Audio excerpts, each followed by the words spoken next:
দীর্ঘ ১.৫ বছরের বেশি সময় ধরে রাজপথে তারা রোদ বৃষ্টি ঝড় সবকিছু উপেক্ষা করে দেশের আইন শৃঙ্খলার চরম বিপর্যয়ের মুখে শক্ত হাতে হাল ধরে আছে বাংলাদেশ সেনাবাহিনী। কিন্তু আর কতদিন, কবে ব্যারাকে ফিরবে আমাদের এই গর্বিত সেনা সদস্যরা? শেখ হাসিনার দেশত্যাগের পর যে বিশাল শূন্যতা তৈরি হয়েছিল তা কি এখনো পূরণ হয়নি, নাকি সরকার এখনই তাদের ছাড়তে চাইছে না? সরকারের সেই কাঙ্ক্ষিত গ্রিন সিগন্যাল বা সবুজ সংকেতের অপেক্ষায় কেন প্রহর গুনছে সেনাবাহিনী? আজ আমরা জানব পর্দার আড়ালের আসল ঘটনা, সিভিল প্রশাসনের বর্তমান অবস্থা এবং সেনাবাহিনীর ব্যারাকে ফেরার পেছনের সব রাজনৈতিক ও প্রশাসনিক সমীকরণ। দেশের রাজনৈতিক অস্থিরতা আর বারবার পট পরিবর্তনের কারণে গত ১.৫ বছরের বেশি সময় ধরে মাঠ পর্যায়ে অত্যন্ত ধৈর্য ও পেশাদারিত্বের সাথে কাজ করছে বাংলাদেশ সেনাবাহিনী। সিভিল প্রশাসনকে সহায়তা বা ইন এইড টু সিভিল পাওয়ার এর আওতায় তারা রাজপথে নেমেছিল। তখন থেকে দেশের আইন শৃঙ্খলা রক্ষায় একটি স্ট্রাইকিং ফোর্স হিসেবে তারা নিরলসভাবে কাজ করে যাচ্ছে। টানা ২০ মাসের বেশি সময় ধরে ঢাকা থেকে শুরু করে দেশের প্রত্যন্ত অঞ্চলে, শহর থেকে গ্রামে তারা দায়িত্ব পালন করছে। একটি দেশের নিয়মিত বাহিনীর জন্য দীর্ঘদিন ব্যারাকের বাইরে থাকা একটি চ্যালেঞ্জিং বিষয় হলেও দেশের স্বার্থে তারা সেই চ্যালেঞ্জ হাসি মুখেই মেনে নিয়েছে। একটু পেছনের দিকে ফিরে তাকানো যাক। দীর্ঘ ১৬ বছরের ফ্যাসিবাদী শাসনের পর ২০২৪ সালের জুলাই মাসে যখন কোটা সংস্কার আন্দোলন ধীরে ধীরে এক গণ অভ্যুত্থানে রূপ নেয়, তখন দেশের পরিস্থিতি ছিল চরম উত্তপ্ত।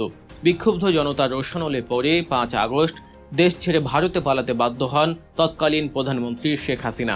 আর এই ঘটনার পরপরই দেশের আইন শৃঙ্খলা রক্ষাকারী বাহিনীর মূল স্তম্ভ অর্থাৎ থানাগুলো থেকে পুলিশ সদস্যরা কার্যত উধাও হয়ে যান। জনরোষের ভয়ে তারা আত্মগোপনে চলে যান। তৈরি হয় এক ভয়াবহ প্রশাসনিক ও নিরাপত্তাজনিত শূন্যতা। দেশের আইন শৃঙ্খলা পরিস্থিতি যখন চরম অবনতির দিকে, লুটপাট আর ডাকাতির আতঙ্কে যখন সাধারণ মানুষের রাতের ঘুম হারাম, ঠিক সেই মুহূর্তেই দেশ ও জনগণের জানমালের নিরাপত্তায় ত্রাতার ভূমিকা অবতীর্ণ হয় বাংলাদেশ সেনাবাহিনী। শুধু কি তাই, এই দীর্ঘ সময়ে তারা কি করেনি?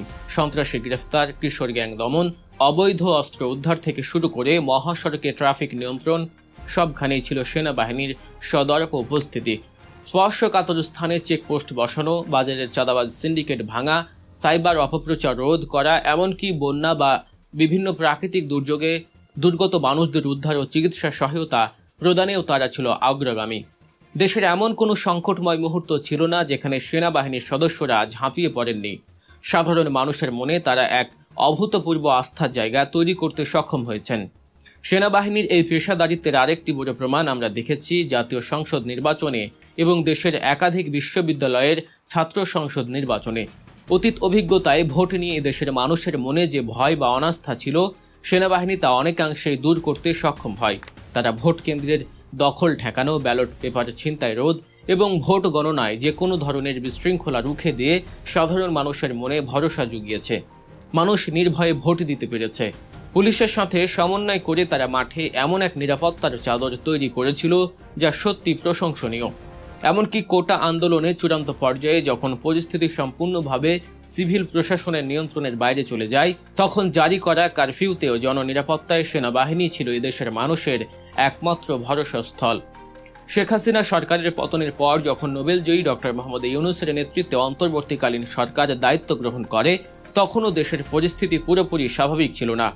পুলিশ বাহিনীতে ব্যাপক রদবদল, মনোবল ভেঙে পড়া পুলিশ সদস্যদের কাজে ফেরানো, সব মিলিয়ে এক বিশৃঙ্খলা অবস্থা। তাই জননিরাপত্তার কথা মাথায় রেখে ২০২৪ সালের ১৭ সেপ্টেম্বর সেনাবাহিনীর কমিশনপ্রাপ্ত কর্মকর্তাদের প্রাথমিকভাবে ৬০ দিনের জন্য নির্বাহী ম্যাজিস্ট্রেটের ক্ষমতা দেয়া হয়।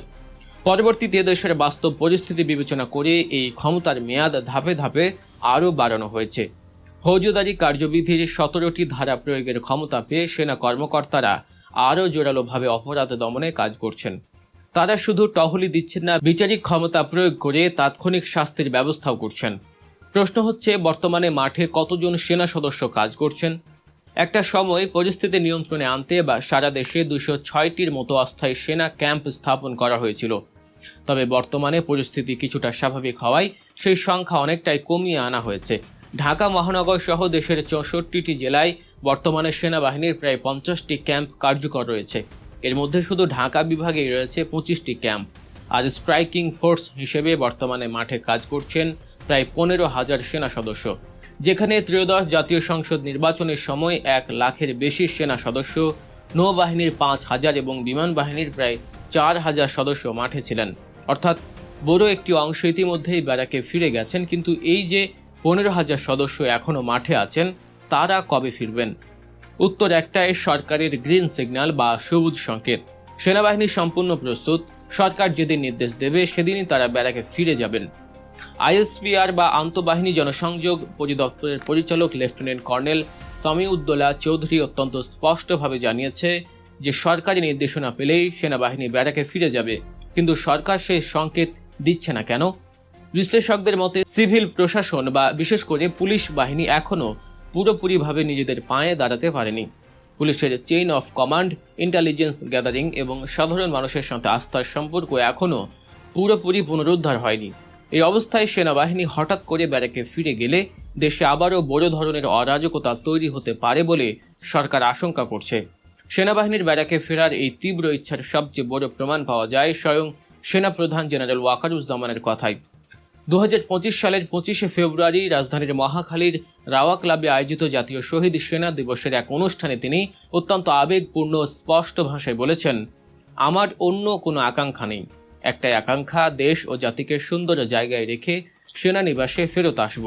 আর এই কথাতেই পরিষ্কার যে সেনাবাহিনী কোনোভাবেই ক্ষমতার মোহে রাজপথে পড়ে নেই।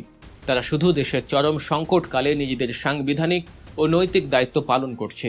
নতুন নির্বাচিত সরকার পরিস্থিতি সম্পূর্ণ স্বাভাবিক বলে ঘোষণা দিলেই সেনাবাহিনী আবারও নিজেদের মূল ঠিকানায় অর্থাৎ ব্যারাকে ফিরে যাবে। বিশ্লেষণ করলে দেখা যায় সেনাবাহিনীর ব্যারাকে ফেরাটা এখন কেবল একটি নির্দেশনার ব্যাপার, কিন্তু এই অপেক্ষার প্রহর দীর্ঘ হচ্ছে সিভিল প্রশাসনের দুর্বলতার কারণে। গণতান্ত্রিক রাষ্ট্র ব্যবস্থায় দীর্ঘ সময় সামরিক বাহিনীর রাজপথে থাকা কাম্য নয়, এটি সেনাবাহিনীও খুব ভালোভাবে জানে। তারা তাদের নিয়মিত প্রশিক্ষণ ও অন্যান্য সামরিক কার্যক্রম থেকে দূরে আছে, কিন্তু দেশের বৃহত্তর স্বার্থে তারা এই ত্যাগ স্বীকার করছে। এখন বল পুরোপুরি সরকারের কোর্টে। সরকার যত দ্রুত পুলিশ বাহিনীকে শক্তিশালী করবে, সিভিল প্রশাসনকে আত্মনির্ভরশীল করবে, সেনাবাহিনীর ব্যারাকে ফেরার পথ ততটাই সুগম হবে। এই পুরো পরিস্থিতিতে আপনার কি মনে হয়? দেশের বর্তমান আইন শৃঙ্খলা পরিস্থিতির প্রেক্ষাপটে সেনাবাহিনীর কি এখনই ব্যারাকে ফেরা উচিত, নাকি পুলিশ বাহিনী নিজেদের পূর্ণ সক্ষমতা ফিরে না পাওয়া পর্যন্ত এবং সরকারের গ্রিন সিগন্যাল না আসা পর্যন্ত মাঠে থাকা প্রয়োজন? আপনাদের অত্যন্ত মূল্যবান ও যুক্তিপূর্ণ মতামত অবশ্যই নিচের কমেন্ট বক্সে লিখে জানাবেন। সবশেষে আপনাদের কাছে বিনীত অনুরোধ, সত্য সংবাদ, গভীর বিশ্লেষণ এবং খবরের পেছনের আসল গল্প জানতে আমাদের গল্প নিউজ চ্যানেলটি সাবস্ক্রাইব করতে ভুলবেন না। ভিডিওটি ভালো লাগলে লাইক দিন এবং বন্ধুদের সাথে শেয়ার করুন। আজকের মতো এখানে বিদায় নিচ্ছি, দেখা হচ্ছে পরবর্তী ভিডিওতে। ভালো থাকবেন, সুস্থ থাকবেন, আল্লাহ হাফেজ।